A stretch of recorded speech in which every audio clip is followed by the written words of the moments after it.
It's about time to set those lineups for Week 6 fantasy football, and today we're going to go over the top 50 wide receivers going into this week, so you know who to start, who to sit, who to have FOMO on. Before we begin, you need to click that subscribe button right now. We're doing deep dives on these players every single day. If news breaks on a player, we're doing a deep dive on them with the Unique series. We're going deeper than anybody else, talking about the waiver wire. We're helping you set your lineups in two different ways. We're doing rankings videos. Wednesdays, the running backs. Fridays, the wide receivers. Saturday, we cover every single player in the must-start video and answer your questions in the comment section Saturday night. You need to follow that video so you can get your questions answered, because I'm live in that comment section every single week, and I have been for years. Click that subscribe button. Stop missing out. We're here. It's free. Ric Flair's watching. You do not want to disappoint him. The first wide receiver that we're going to be talking about today, Puka Nacua. Because why not? Look at the targets. 11, 9, 15, 15, 12, and we got Baltimore. Like, they're just giving away fantasy points. He's an easy one this week at 2. Jaxon, Smith-Njigba, we're getting volume. We might get good flow in this game against Jacksonville. Jacksonville, on the season, a little bit more than league average when it comes to allowing fantasy points to wide receivers. They held the 49ers in check. That was a rough game script in general. But still, overall, fine matchup for Jaxon Smith-Njigba, who's getting a lot of volume. At 3, Emeka, Egbuka, because why not? Look at the volume here. Evans is gone. Godwin, more than likely out. That news just broke on Twitter. It's not mainstream now, but he is in the rankings. Godwin out, more than likely. 17 targets last 2 games. And then starting off the season, before we got hot, 6, 7, and 8. I'm just starting Egbuka no matter what. 4 is Amon-Ra, St. Brown. Now we're just going through our studs, really. We're not benching our studs. It doesn't really matter where they're ranked, because you know you're just starting them on your team. It's not like you have all 5 or all 10 of the top studs. But still, we got the Chiefs on the road. Usually, I like to have them higher, but I still kept them in this range because the Chiefs are not like the Chiefs last year. They'll still bend in running backs to wide receivers, and we could catch that to Amon-Ra St. Brown. He's definitely getting volume. Like, he hasn't had a game with less than 6 targets. He's usually around the 8, 7, 9 range. At 5, George Pickens. We're looking at this matchup here against Carolina on the road. On the road could spark more volume. Last week was low on volume, but still got the touchdown. Like, we're at least getting you to the fairway every game, if not exploding. He is safe. At 6, Drake London. He is going to ramp it up. We're after the bye week. We got the Buffalo game here. We should have some good back and forth. It's really on the Penix. Can that Penix erect this week? At 7, Romeo Odunze. Good target share, getting volume down the field. We're back after a bye. We do have a tricky matchup. Washington can just be tricky. They will give up fantasy points to wide receivers, but they'll split it up to other wide receivers in the passing game. So it could be a DJ Moore game, Luther Burden, or a boy Olave. But Romeo Odunze, targets downfield, getting good volume. At 8, Jamar Chase. We don't trust the Bengals. This is low for Chase, because he could definitely do this. Get 10 targets, catch 6 or so balls, get you 100 spot, and get a touchdown or so. 2, 3, whatever. It's Jamar Chase. He's got that talent. Flacco knows he's talented. He might just spam him in this matchup. That's what I would do if I was new to the team. At 9, Davante Adams at Baltimore. He's getting good volume. 11 targets, 6, 8, 13, and 8. Baltimore's giving away fantasy points to wide receivers. Safe this week at 10, Garrett Wilson. Elite target share, rough matchup. He should at least get the volume. We'll see if that gets us to the promised land. I feel like he's semi-safe to get you to the fairway. His lowest game, week 2 against Buffalo. We just missed it, but he's not too far off on his low games either, because he's getting so much volume. At 11, T-Mac against the Cowboys. They're giving away fantasy points. Cowboys can push the pace. They're also at home, so that lends well for Bryce Young, if it even does. But bettors like to look at that, so there's something there. And we're also looking at what Cowboys are giving up to the main wide receivers. Malik Neighbors, a big play guy. Luther Burden, that was a trick play. And then Romeo Doubs getting it downfield. Garrett Wilson just gets all their targets. T-Mac gets all their targets. There's some correlation here. I like T-Mac this week. 12, Stefon Diggs. And now we're looking at the Saints matchup. Diggs is heating up. Should get good volume. This is a matchup that could push the pace. Now you're looking at what they're allowing the wide receivers. That last game tricks it up. So when you look at what teams are giving up the players, you got to look at the games and how they're being given up.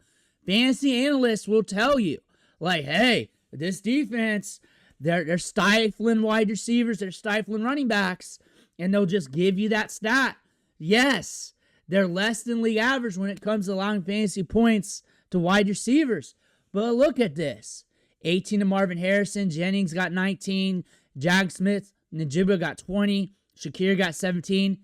And then Waddle gets 8. And then that just skews it because it's on a small sample. So you really got to deep dive the numbers. When someone throws you a number like this team has done this on X amount of times and done this, you now got to peel that back. Peeling this back, there's an opportunity here because the Saints just gets in busted game scripts where they got to sling the rock. It could happen. Also, when you're looking at this game script too, the Patriots could make it ugly and gritty because we've seen that a few times this year. I like Diggs. I think he's going to get volume. At 13, Deebo. Deebo is just snatching chains. He doesn't care where he's playing at. He's actually getting deeper targets here with the Commanders. He's taking over in this offense. You're looking at Chicago. They ain't getting weird game scripts. And now you're looking, they're around league average on the season, allowing fantasy points to wide receivers. But you're looking at this. Justin Jefferson with rookie second-year quarterback play on that first game with McCarthy. Amon-Ra, 39.2. Pickens, 17.8. He's going to get volume. He's only had one game where he didn't, but 10, 8, 6, 11 in those other matchups. He's fine. At 14, Waddle. He's getting volume. He's explosive. 4.3 speed. They got to have somebody else to throw the ball to. You're looking at the Chargers here, and you look at they're a little less than league average when it comes to allowing fantasy points to wide receivers. But they broke twice, the Sutton and Deebo, and they bent to Myers, and they almost broke to the Chiefs. There is opportunity here for Waddle in this matchup. At 15, Courtland, Sutton. Deep ball dandy, getting volume. We start off a little bit slow. People were worried after that week 2 game. People were worried. They were thinking about dropping him, trading him away. Like that one game. Like in redraft, you just can't do that. You got to be patient. You got to look at what got you to the dance with this player in your draft. And it's the target share, deep balls downfield, and sometimes that can be volatile. It could be volatile in this game, but you still got to chase it. Like we're going to get volume. We're going to get the deep ball. Maybe a couple of those deep balls, pass interference, overshot, something stupid happens, higher acuity targets. But the upside is there, and he's fairly consistent. 15 is fine. 16, Chris Olave. He's actually getting a nasty target share. This team is very bipolar, but again, we're getting you to the fairway every single week but one, and we almost got there against the Bills. We almost got there. So that target share is something you want to chase. 11, 14, 10, 13 targets, as low as 6. That's solid there. That's good workload. That's elite workload, actually. At 17, Michael Pittman. The Colts are flowing. They're flowing. He has hit every game but one. And we got Arizona here who's about to roll over. You look at that mess with the coach there, Marvin with how bad they're at running back. You're looking at Kyler Murray. You're like, what the hell he's doing? You saw him spin around in circles and he flipped the ball over his shoulder on that one play. You're seeing a lot of dumb stuff happening in Arizona. And you're just looking at Danny Dimes not caring and just facilitating the rock. At 18, QJ, he's got the Q. We're watching that. We'll flip things around, pull them out if we have to. It is what it is, but it's the Dolphins matchup here. And the Chargers are going to sling the rock. They're not going to pound it out 40 times with these running backs.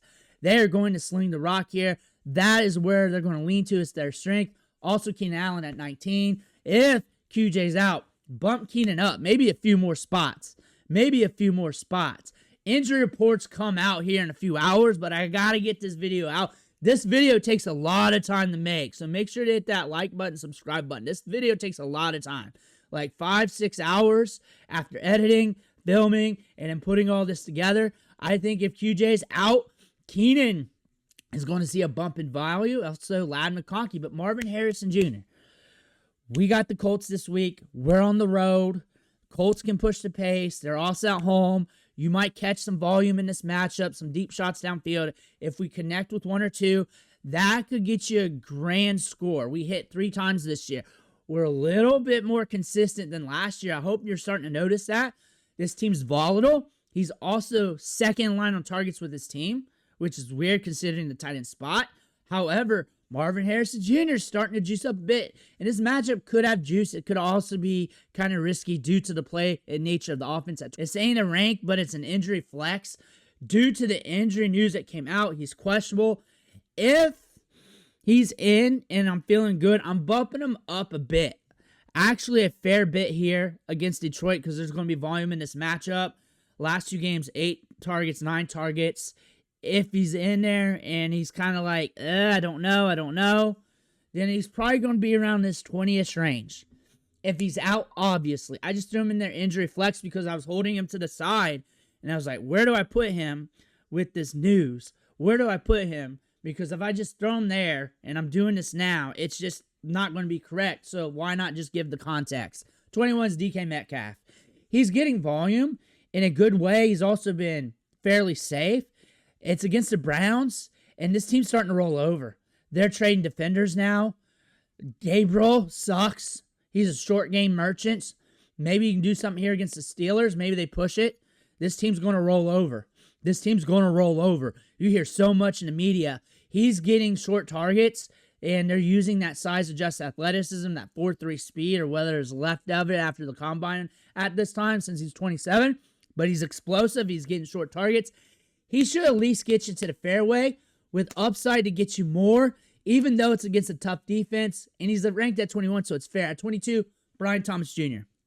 Now, if you look at these numbers here, we're starting to connect a little bit. 10 PPR against the Niners, 12 against the Chiefs. A lot of volume in that matchup, but a rougher one too. And then we had a slow start. But you look at the target, 7, 12, 6, 7, 6. He's learning a new offensive system. So isn't his quarterback. We got some changes here. We're getting some good volume, though. You want to chase that. You got Seattle. He's due to score a touchdown. If we had a couple touchdowns, like if we had 2 on the season in this first 5 games, different player. Different player. Also, the yards, we're due to hit a 100-yard game.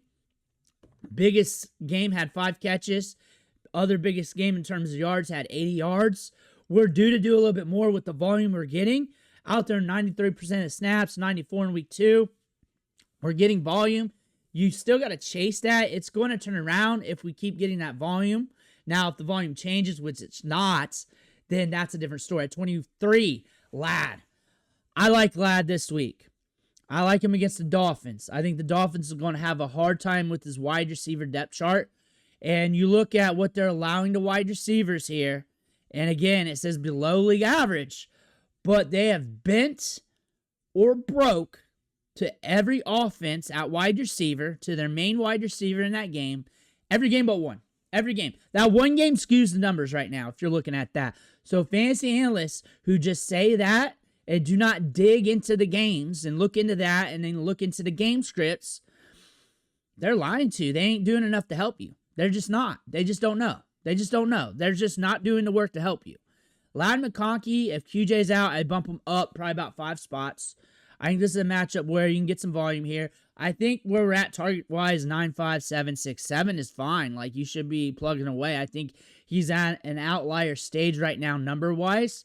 He's going to start getting some targets that come quick to him. They're down at the offensive line spot. They're down at running back. He's going to be getting volume. At 24, Calvin Ridley. I'm a little bit higher this week. We bounced back last week. I think the volume's going to start coming deep his way. I think that's going to happen. I think this game script here with the Raiders is going to be weird. I think it's going to get pushed to him. Am I starting him? I like him as like a fringe flex play, low-end wide receiver too, depending on how you're built. I like him like that. He has 1 game with low targets, and that is week 4 with 3. But outside that, 8, 6, 7, 10. Snap rate, 95, 86, 87. 54 in week 4, 66. Like, hey, he had the Q coming in. And now we're on the road against the Raiders. 25, Zay Flowers. We got the Q right now, so we're watching that. News could be different. Obviously, if he gets the O, we're taking him out. But we got a matchup here where there could be some flow. Usually I got him higher than this.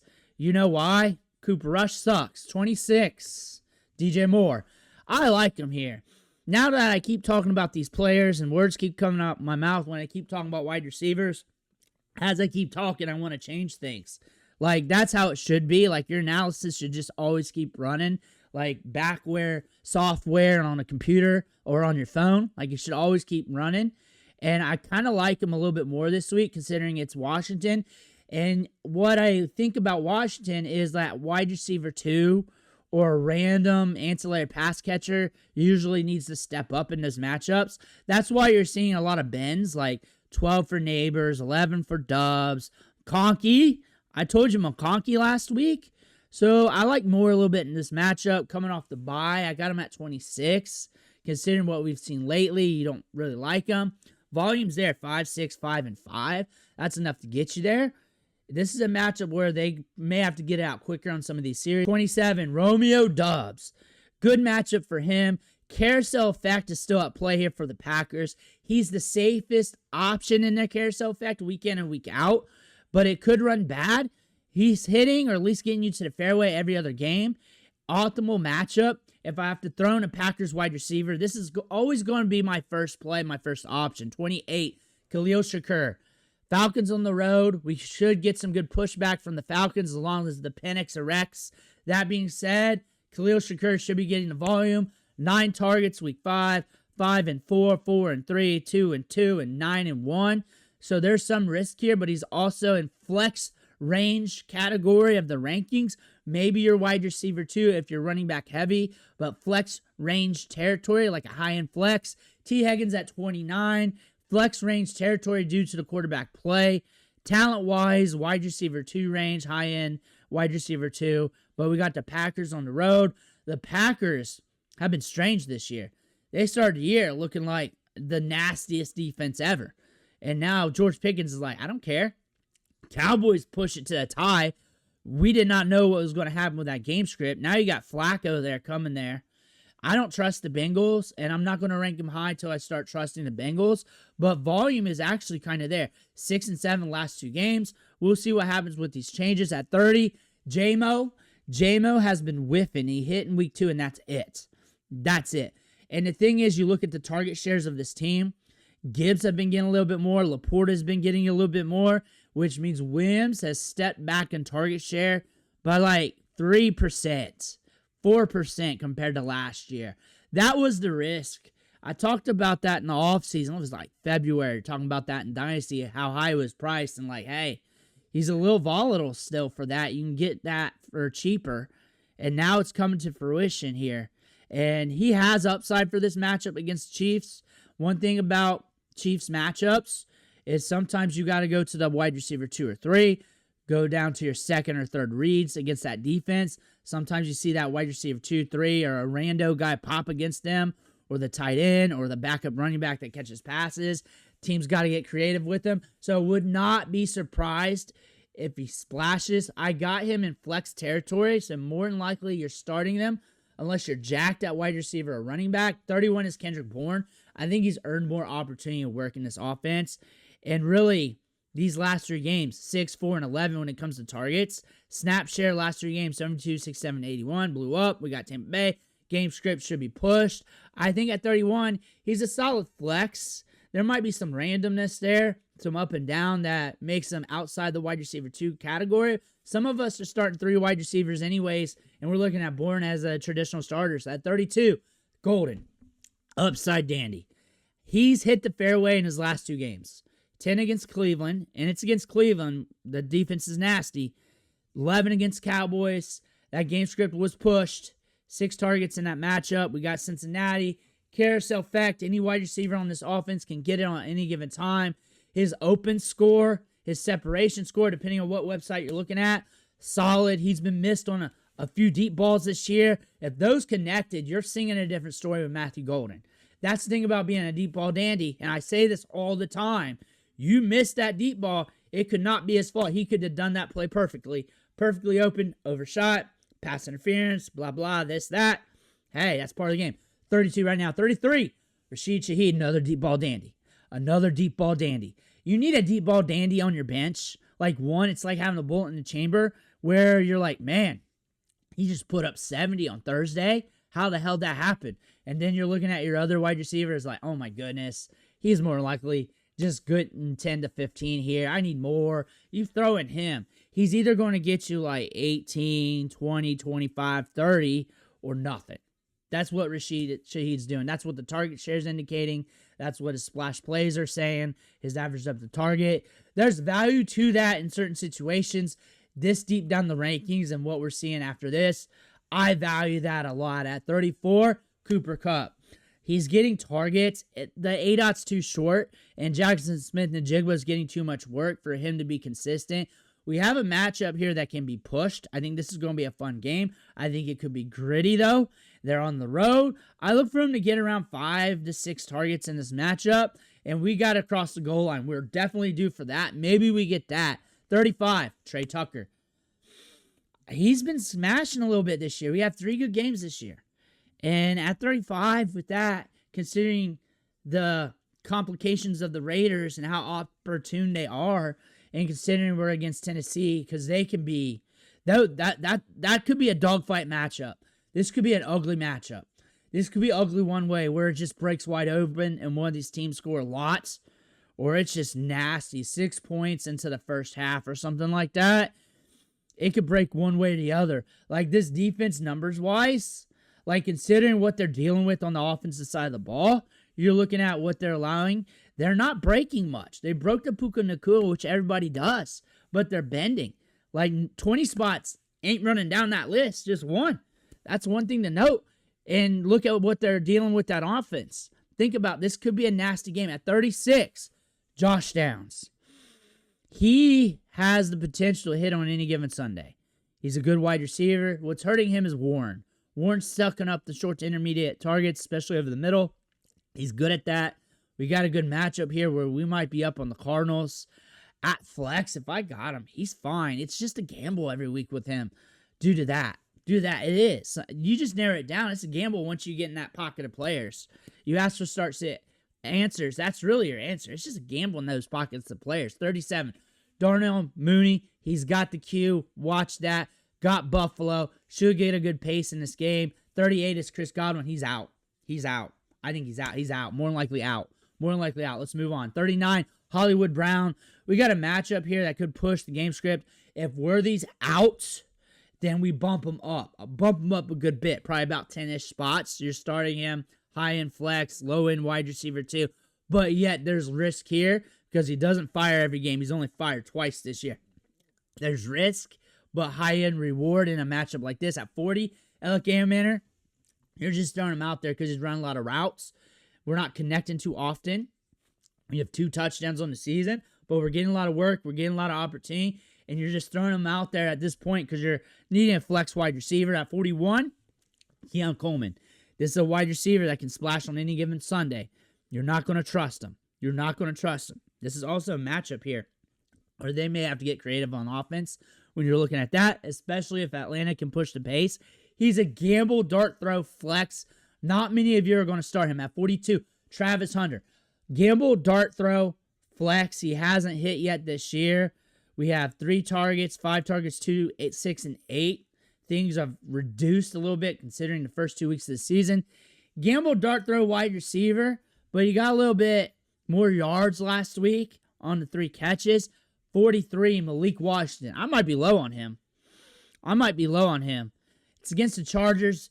They give up points to the slot.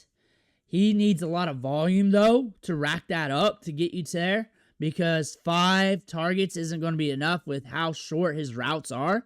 His ADOT's around 4 to 5, 6, 7 range. We need to start hitting a double-digit ADOT with him and start getting deeper targets downfield for him to connect or start getting that red zone work. But Waller's getting that red zone work. Nick Westbrook's there. He's always been a red zone merchant. That's where I got my paws at. And the Chargers here will bend and break the wide receivers, but also defensive-wise, they can make it nasty. 44, Troy Franklin. Runs a lot of routes, get a lot of opportunity. Most games is getting more than 5 targets. If you need more than 5 targets in your flex, here you go. Not always safe. Courtland Sutton's getting all the work. Evan Ingram's starting to get more work. He's going to be volatile. He will probably have a couple more games this season where he splashes. 45, Jerry Jeudy. It's the Browns. It's the Browns. Dylan Gabriel can't throw it more than 5 yards. He's had like 5 passes over 10, completed 1 of those. It's rough. Short game script at Pittsburgh. You're hoping that they get it right. He is running all the routes. He's getting a fair amount of targets. Everything's short. 3 yards per target last week. 46 is Torrey Horton. Deep ball dandy. I love him for lineups. It really depends on what you want. So really, it's hard to start ranking players in this range. He either scores a touchdown or he doesn't. He's not getting the volume to rack up the yards for him to be consistent. But look at this offense. Cooper Kupp ain't running deep. He's definitely not. Jaxon Smith-Njigba, short to intermediate.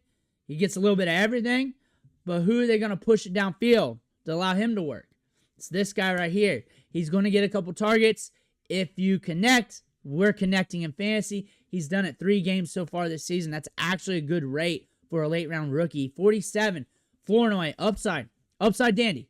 I mean, if you want to take a hit or a gamble at your flex, here you go. I think this could be a decent gamble for you. This is a coaching staff that looks like they can be creative. This is a coaching staff that is maximizing their depth chart and doing well with it. Flournoy might get more opportunities than realized, and also Jalen Tolbert. He's been a mainstay in this offense. He's not like a great wide receiver or anything like that. They've just always liked him throughout the years. He's always gotten a little bit better. Prior to last week, 6 targets, 4 targets. He'll be out there on the field. It's a matchup that could get pushed. 49 is Tyquan Thornton. I should be higher on him, and I will be high. I will bump him up if Worley's out. I'm bumping him up like almost 20 spots. Like, I like Tyquan Thornton. This is why you watch the whole thing and don't just look for the list or look for the pick. I'm going to bump him up significantly. I actually don't like this ranking. I like him better than Jerry Jeudy. I would start him over Jerry Jeudy. I would start him over some of the other white. I would say more like 33 would be the sweet conservative ranking on him. I think there's risk. When you look at the volume, 5'2", 954, there's risk. But I also like using my bullet out of the chamber in these matchups where I don't like some of the wide receivers. I like him better than 49, so that's a lie. 50, Xavier Legette. I think he's a little bit risky. I think there's a chance that he can be creative against the Cowboys. I also want to throw in a bonus right now, Jalen Coker, because some of these wide receivers are going to be out. I like him this week. He says he feels like he can play. We'll see what the team does. That news is probably going to come out after I post this video. Xavier Legette's in a good matchup here to smash against the Cowboys, especially if they get creative. But those are the wide receivers we're looking at this week. We're looking at them. Tomorrow's the must-start video. I will answer start-sit questions tomorrow night on that video. So hit subscribe now. Wait for that. And we're going to cover every single player. Running backs, quarterbacks, tight ends. Every single player in every single game from Sunday to Monday, and we'll get you ready. Make sure you hit that button. I want to thank you for watching. Catch you on the next video.